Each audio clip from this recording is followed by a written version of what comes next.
আসসালামু আলাইকুম। আশা করি আপনারা সবাই ভালো আছেন এবং সুস্থ আছেন। অনেক দিন পর ভিডিও দেওয়া হচ্ছে, তো আপনাদের অনেক আপডেট দিতে পেরেছিলাম। আপনারা যারা আমার টেলিগ্রাম গ্রুপে এবং আপনারা যারা ফেসবুক পেজে যুক্ত আছেন তাদেরকে আমার আপডেটগুলো দেওয়ার চেষ্টা করেছি, বাট ভিডিও তৈরি করার মতো আমার পরিস্থিতি ছিল না। নিজের অসুস্থতা এবং টিউশন নিয়ে একটু প্যারাই ছিলাম, এই জন্য ভিডিও দিতে পারিনি আপনাদের, এই জন্য দুঃখিত। তো আজকে আমরা যেইগুলা নিয়ে আলোচনা করব সেগুলো আমি বলে দিচ্ছি। প্রথমত আমরা আলোচনা করব চতুর্থ ম্যারিট কবে দিতে পারে, আপনাদের চতুর্থ ম্যারিটটা কবে দিতে পারে এবং চতুর্থ ম্যারিটে কারা চান্স পেতে পারে, এবং এরপরে আপনাদের সর্বশেষ যে আপডেটগুলো আছে 7 কলেজ নিয়ে কি কি হতে পারে কিছু ধারণা দেওয়ার চেষ্টা করব। তো চলেন আজকে আমরা পুরো ভিডিওতে যেগুলো দেখব সেগুলো নিয়ে আলোচনা করি। এক নাম্বার আলোচনা আমাদের যেটা চতুর্থ ম্যারিটটা কবে দিবে। আপনাদের অনেকের ধারণা যে ভাইয়া চতুর্থ ম্যারিট কবে দিবে, তৃতীয় মেরিট দেওয়ার সময় কোনো নোটিশ ঘোষণা করে নেই, বা তৃতীয় মেরিট দিয়ে দিয়েছে। অনেকে ভাবছে তৃতীয় মেরিট দিয়েছে, অনেকে ভাবছে দেয় নেই। তাদের মধ্যে কনফিউজ শুরু হয়ে গেছে ভাই দিছে নাকি দেয় নেই এটা নিয়ে। কারণ এখানে অনেকে সাবজেক্ট পেয়েছে, অনেকে সাবজেক্ট পেয়ে নেই। এছাড়া অনেকের সাবজেক্ট ম্যাগনেশন হয় নাই, অনেকের দুই একজন অল্প কয়জনের হয়েছে, প্রায় অল্প পার্সেন্টের হয়েছে। আর বেশিরভাগ এখনও সাবজেক্ট চয়েস দেওয়া আছে, তাদের ম্যাগনেশন সাবজেক্ট চেঞ্জ হচ্ছে না। এই সকল সমস্যার কারণে সবাই তৃতীয় মেরিট নিয়ে একটু দ্বিধাদ্বন্দ্বে ছিল। তো আসলে তৃতীয় মেরিট দিয়েছে এবং তাদের পেমেন্টটা 21 তারিখের মধ্যে দিতে হবে। টাকা টুকা জমা দেওয়ার পরেই তাদের সব কিছু শেষ। এরপরে এই যে আপনাদের 21 তারিখের পর থেকে 26 তারিখ পর্যন্ত বা এর পরবর্তীতে এক সপ্তাহের মধ্যেই আপনাদের রেজাল্ট চতুর্থ মেরিট দিয়ে দেবে। চতুর্থ মেরিট দেওয়ার সাথে সাথে আপনাদের, আমার যতটুকু ধারণা মনে হচ্ছে, আপনাদের ওই মেরিটের সাথে সাথে আপনাদের কি দিতে পারে, আপনাদের দিতে পারে আপনাদের ভর্তির তারিখ দিয়ে দিতে পারে। যারা চতুর্থ মেরিট পর্যন্ত সাবজেক্ট পাবেন তাদের ভর্তির একটা তারিখ দিয়ে দিবে। চতুর্থ সাবজেক্ট যারা পাবে তারা টাকা জমা দিবে এবং সব মিলিয়ে দিয়ে দিতে পারে। এছাড়া পঞ্চম মেরিট আপনাদের হয়তোবা এর মধ্যেও দিতে পারে, বা আপনাদের পঞ্চম মেরিটটা প্রথম ধাপ ভর্তি শেষে আপনাদের দিতে পারে। তো এই সকল কার্যক্রম হতে পারে। এখনও পর্যন্ত আগের মতো হচ্ছে না। আমিও বলেছিলাম যে আপনারা অনেক দূর পর্যন্ত সিরিয়ালে সাবজেক্ট পাবেন, প্রায় অনেক দূর পর্যন্তই সায়েন্সেরগুলো পেয়েছেন, আর্টস কমার্সের মোটামুটি পেয়েছে প্রায় 10,000 200 300 এরকম প্লাস চলে গেছে এখনও পর্যন্ত। তো বহু দূর গেছে, যেখানে 5,500 কতটা সিটে সায়েন্সের। তো এরকম মোটামুটি ভালো হয়ে গেছে। এরপর আরও পরবর্তীতে যাবে। এখানে মেন সমস্যা যেটা হয়েছে সেটা মূলত আপনাদের অনেকে সেকেন্ড টাইম দেবে এই সবাই মিলে। এছাড়া অনেকে চান্স পেয়েছে কৃষিগুচ্ছ দিবে, তারা তবুও 7 কলেজের নিশ্চয়ন করে রেখেছে, একটা সাবজেক্ট দখল করে রেখেছে, একটা সিট দখল করে রেখেছে, যার কারণে তারা এখনও পর্যন্ত কনফিউজ যে তারা কৃষিগুচ্ছ হলে চলে যাবে অবশ্যই। তো আমি আপনাদের একটা আবদার করব, সেটা যেমন কৃষিগুচ্ছের পরে শুধু গুচ্ছ জিএসটি সেটার আরেকটা বিশেষ মেরিট তারা দিবে। বেশিরভাগ স্টুডেন্ট এটার আবেদন করেছে, এই জন্য তারা বলেছে কি কৃষিগুচ্ছের হওয়ার পরে তাদের যে ম্যাগনেশন এখনও বাকি আছে সেগুলো দেওয়ার চেষ্টা করবে। কৃষিগুচ্ছ যেহেতু এখনও পর্যন্ত সব কিছু স্টপ আছে, কারণ এখানে দুর্নীতির কিছু আভাস পাওয়া গেছে, তার জন্য এখন তদন্ত চলছে।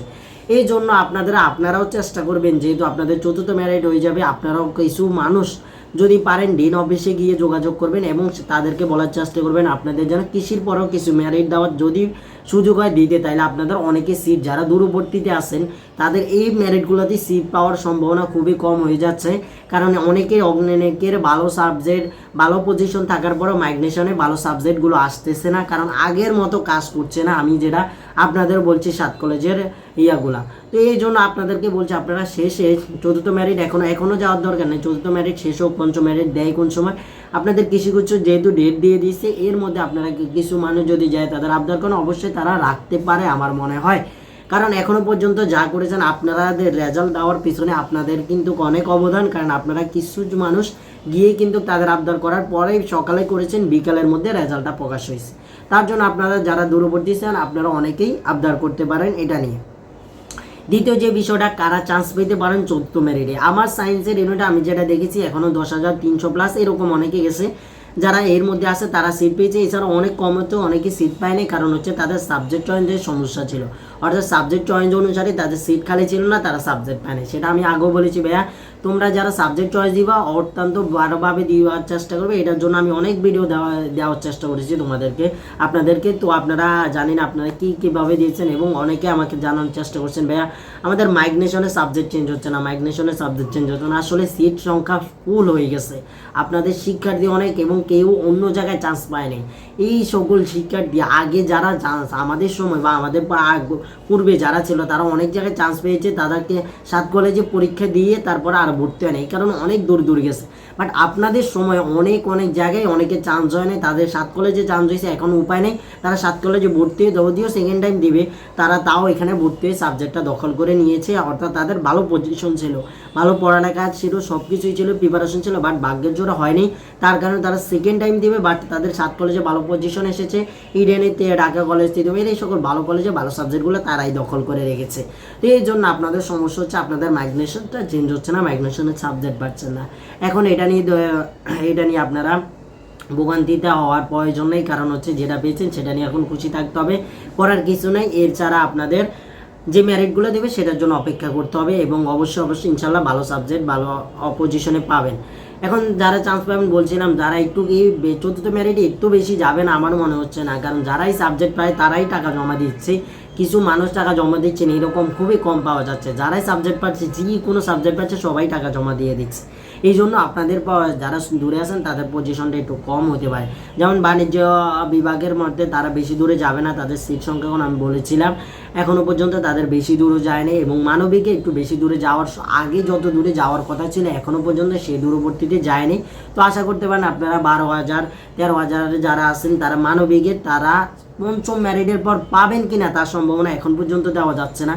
তবে বিশেষ করে আপনাদের বলবো কৃষিগুচ্ছের পরে আপনাদের যদি একটা মেরিট দেয় আপনারা অনেকে দূরবর্তীতে সাবজেক্ট পেতে পারেন। এখন আপনাদের অপেক্ষা করা ছাড়া কিছু নেই, আপনারা মেরিটগুলো দেখ তারপরে কি হয় আপনারা আমাদের সাথে থাকার চেষ্টা করেন, আমাদের টেলিগ্রাম গ্রুপে অ্যাড হওয়ার চেষ্টা করেন। আপনাদের মধ্যে যদি আমি দেখি আপনাদের কিছু সংখ্যক স্টুডেন্ট আপনারা যদি যান তাহলে আপনাদের উপকার হবে। এখন না, আগে মেরিটগুলো দেখ এবং ভর্তির সময়সূচি প্রকাশ করো। এখনও অনেকে টাকা জমা দিয়েছে, কিন্তু টাকা জমা দেওয়ার পরও আপনাদের ভর্তির সময় প্লাস 7,000 প্লাস, আমাদের সময় মানে 7,000 প্লাস ছিল, তো এরকম টাকা লাগে, অনেকে হয়তো ওই বিশেষ মেরিটে ভর্তি নাও হতে পারে। তো এই জন্য আপনাদের অনেকের হয়তো পরবর্তী মেরিট আপনাদের বিশেষ সংখ্যা অনেক দূরে পর্যন্ত সিরিয়াল যেতে পারে, এই জন্য আপনারা হতাশ হওয়ার কোনো কারণ নেই। তাই সর্বশেষ যে কথাটা সেটা হচ্ছে আপনাদের যে আপডেটগুলো সেটা হচ্ছে মূলত হচ্ছে আপনাদের মেরিট দেওয়ার পর আপনাদের দাবি থেকে অর্থাৎ আপনাদের একটা ভর্তির তারিখ দিয়ে দিতে পারে, সেই ভর্তির তারিখের মধ্যে আপনারা জয়েন করা অর্থাৎ ফর্ম ফিল আপ দিবে আপনাদের বিভিন্ন আপনারা যে সাবজেক্ট যেখানে পেয়েছেন সেই সাবজেক্টে যেখানে যে কলেজে পেয়েছেন, যে কলেজে পান না কেন, যে ডিপার্টমেন্টে পাইছেন সেই ডিপার্টমেন্টের অবশ্যই একটা আছে ফেসবুক পেজ আছে, সেখানে আপনারা অ্যাড হয়ে যাওয়ার চেষ্টা করেন। যে সাবজেক্ট ইডেনে বলেন, ইডেনে যদিও নোটিশটা প্রকাশ করেছে তারা অনলাইনে অনেকেই ফিল আপ করছে, এবং অনলাইনে অনেকে আমাকে ছবি তুলেও পাঠাচ্ছে যে স্ক্রিনশট নিয়ে ইমেলের মাধ্যমে। তো আপনাদের সমস্যাগুলো ইমেলে জানাতে পারেন, সমস্যাগুলো ইমেলে জানালে সর্বদ্রুতই অ্যান্সার দেওয়ার চেষ্টা করি, যদি আপনারা পেজে জানান তবুও দেওয়ার চেষ্টা করি, কিছুক্ষণ সময় দেরি হয়। তো সবাই ভালো থাকুন, সুস্থ থাকুন, এবং যে কোনো সমস্যায় কেমিস্ট্রি আলার সাথে থাকুন এবং সমাধানের চেষ্টা করুন, এবং যে কোনো সমস্যা জানানোর চেষ্টা করুন। আল্লাহ হাফেজ, আসসালামু আলাইকুম।